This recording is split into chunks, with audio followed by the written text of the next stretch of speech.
इस खास मंच पर आजादी के अमृत महोत्सव को और खास बनाने के लिए और आप तक वो रोचक बातें पहुंचाने के लिए और भारत की आजादी और भारत के इन 75 वर्षों के सफर को समेटने के लिए, ताकि आप वो गौरव महसूस कर सकें जो आज हम सबको करना चाहिए, दो ऐसे मेहमान हैं जिन्होंने भारत को बढ़ते देखा, भारत को चुनौतियों से पार पाते हुए देखा। मुझे बड़ा फक्र है आपको मिलवाते हुए, आपका परिचय करवाते हुए major general retired GD Bakshi साहब से। जनरल साहब, बहुत बहुत शुक्रिया, बहुत बहुत बधाई आपको आज के दिन की। और मेरी दूसरी और हमारे दूसरे बड़े ही विशिष्ट मेहमान हैं जाने माने इतिहासकार प्रोफेसर कपिल कुमार साहब। और प्रोफेसर कपिल कुमार साहब से आज हमें बहुत सारी बातें जाननी हैं, हमारे इस स्वाधीनता के सफ़र से पहले की भी और उसके बाद की भी। इस आज़ादी को लेकर के हमें कितना गौरव महसूस करना चाहिए, हमें आज की पीढ़ी को, अपने बच्चों को क्या वो खास बातें हैं जो रोज़ याद दिलानी चाहिए, हम जानेंगे अपने मेहमानों के साथ। मैं जनरल बख्शी से शुरुआत करना चाहता हूं। सर, 75 वर्ष आज़ादी के पूरे हो रहे हैं। किसी भी देश के लिए, किसी भी मुल्क के लिए ये एक हिस्टोरिकल मोमेंट होता है और भारतवासी आज क्यों ना गर्व करें इस पर। बेशक, देखिए वो कहते हैं rituals tie us to our origins, यानी हमारे रीति रिवाज हमको अपने उद्गम स्तोत्र से जोड़ते हैं। आज हमारा 75वां वर्षगांठ है हमारी आज़ादी का, और आज के दिन सारे देश की आंखें लाल किले पे टिकी हैं, जहां अभी प्रधानमंत्री आने वाले हैं, राष्ट्र ध्वज का वो जो है अनफर्ल करेंगे। और उसके बाद जो है पिछले 2-3 दिनों से जैसे आपने देखा, हर घर तिरंगा, घर घर तिरंगा, इसी पूरे देश को एक तार में जोड़ रहा है in one psychological participatory exercise, कि सब लोग, मेरे घर पे भी आज तिरंगा फहरा रहा है बड़ी शान से, हमारी पूरी कॉलोनी आज सब जगह चहक रही है, हर जगह कोने कोने पे जो भी 1.4 बिलियन देशवासी हैं वो एक सूत्र में, एक तार में आज जुड़ रहे हैं, एक माला में गुथ गए हैं जो कि भारतवर्ष की माला है। और हम सब अपने तिरंगे को नमन कर रहे हैं, तिरंगे का उत्सव मना रहे हैं। That is what is very very special about this occasion। वैसे तो आज़ादी के बहुत हमारी यौम आज़ादी आ गई चली गई, लेकिन ये स्पेशल है। This is the 75th, this is the platinum jubilee of your nation and its independence। ये this needs to be celebrated, इसे सेलिब्रेट करना अनिवार्य है।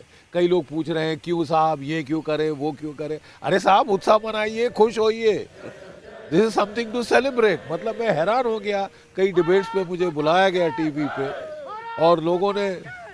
जनरल साहब, ये तस्वीर मेरे ख्याल में आप हम सबसे ज़्यादा पहले पहचानेंगे। उत्तराखंड की तस्वीरें देखिए, और आपने तो ऐसी बहुत अनगिनत तस्वीरें देखी होंगी हमारे फौजी भाइयों की, आपने जब लीड किया उनको। देखिए, मेरी पूरा जीवन जो है वो, बस इतना बता दूं सर, गृह मंत्री अमित शाह अभी लाल किला पहुंचे हैं। जी जी, देखिए मेरा पूरा जीवन, समस्त जीवन तकरीबन कॉम्बैट एरियाज में गया है। मेरा बैच ऑफ 71 है। हमें बांग्लादेश युद्ध के 1 महीना पहले कमीशन दी गई, प्रीपोन किया गया, और सीधा हम अपनी अपनी ट्रेन से उतरे और हम सीधा लड़ाई के मैदान में झोंक दिए गए। लड़ाई के पहले दिन मेरे कितने साथी ट्रेनिंग लेते ही सीधा युद्ध में, बांग्लादेश के युद्ध में। और पहली रात ही हम लोग जो थे एक्शन में थे।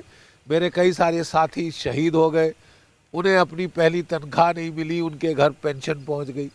ठीक है साहब, कईयों की टांग गई, कईयों के हाथ गए, लेकिन बड़ा फख्र है साहब कि 13 दिन में 550 किलोमीटर बांग्लादेश के अंदर जाके हमने ढाका की राजधानी पर कब्जा किया और वहाँ पे 93,000 कैदियों ने आत्मसमर्पण किया। लोग कहते हैं कि आप अपने पड़ोसी बदल नहीं सकते। साहब, हमने तो नक्शा ही बदल दिया, हमने नक्शा ही बदल गया, ना रहेगा बांस ना बजेगी बांसुरी। और साहब, उसके पश्चात फिर मैं पंजाब में लड़ा हूँ, फिर मैं कारगिल में लड़ा हूँ, फिर मैं किश्तवाड़ में लड़ा हूँ, फिर रजौरी पुंछ में लड़ा हूँ। तो ये तो जो दृश्य है आज बिल्कुल मर्मस्पर्शी दृश्य है, यादें दिलाते हैं एक बूढ़े सैनिक को। नहीं सर, सैनिक कभी बूढ़ा नहीं हो सकता, बिल्कुल नहीं। हमारे साथ एक और खास मेहमान जुड़े, आइए उनका स्वागत करें, जिन्हें आप रोज इंडिया टीवी पर देखते हैं। बहुत बहुत स्वागत, शुक्रिया आपका इंडिया टीवी पर एक बार फिर। योग गुरु स्वामी रामदेव जी हमारे साथ जुड़ रहे हैं। भारत माता की। माता की। तो आज एक विशेष अंदाज में हम इंडिया टीवी पर जुड़ रहे हैं और हमारे बख्शिश साहब से लेकर के जो हमारे देश की एकता, अखंडता, संप्रभुता के, हमारे राष्ट्रीय जज्बे के, स्वाभिमान के बहुत बड़े गौरव हैं, प्रतीक हैं। और इंडिया टीवी स्वयं भारत और भारतीयता का गौरव, स्वाभिमान। और आदरणीय श्री श्रद्धेय रजत शर्मा जी को आज अभी लंदन में स्वागत किया गया, हम भी उनका स्वागत करते हैं। भारत के एक श्रेष्ठतम नागरिक के रूप में उनको गौरव दिया गया, सम्मान दिया गया। यहाँ छोटे छोटे बच्चे चंद्रशेखर आजाद बन के, भगत सिंह बन करके, राजगुरु सुखदेव बन करके और अलग अलग सेनाओं की ड्रेस में इनको गौरव की अनुभूति हो रही है। ये नेताजी सुभाष चंद्र बोस के जो है प्रतिमा और उनके चरित्र को धारण करते हुए रानी लक्ष्मीबाई और अपने साधु सन्यासियों की, फकीरों की परंपरा। स्वामी जी, मैं आता हूं आपके पास। इस वक्त हम दिखा रहे हैं तस्वीरें सीधे राजघाट से। प्रधानमंत्री नरेंद्र मोदी पहुंचे हैं इस वक्त राजघाट, राष्ट्रपिता महात्मा गांधी बापू की समाधि पर, उन्हें श्रद्धांजलि देने के लिए, नमन करने के लिए। देश की आज़ादी में, देश की आज़ादी का 75 वर्ष का गौरव मनाया जा रहा है।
prayers of reverence.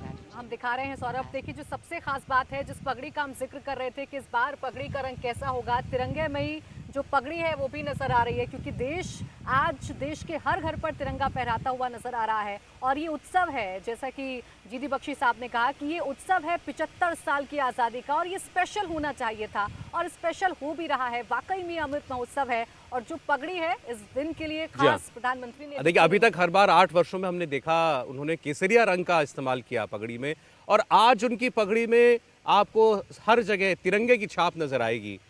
और ये आपके सामने तस्वीरें राजघाट की हैं जहां पर प्रधानमंत्री अभी अभी पहुंचे हैं। और मैं एक बार प्रोफेसर कपिल साहब के पास भी जाना चाहता हूं। प्रोफेसर साहब, 75 साल आज़ादी के, कई लोगों ने सोचा था ये दिन भारत कभी देखेगा नहीं। ऐसी बात नहीं थी। नेताजी सुभाष चंद्र बोस ने विश्व युद्ध अभी चल ही रहा था, उसी समय घोषणा कर दी थी कि चाहे युद्ध का जो भी नतीजा हो, अंग्रेज जीते या हारे, लेकिन भारत आजाद होकर रहेगा। भारत की आजादी को कोई नहीं रोक सकता।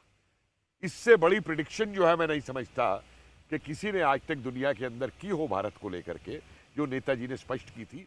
और इससे बड़ी खुशी की बात क्या हो सकती है कि अंग्रेज जो भागे हैं हिंदुस्तान से, वो आज़ाद हिंद फौज ने जो करके दिखाया था। मैं एक छोटा सा उदाहरण आपको देता हूं। लोग बाग आईएनए म्यूटनी म्यूटनी कह के, नौसैनिक विद्रोह कह के उसे टाल देते हैं।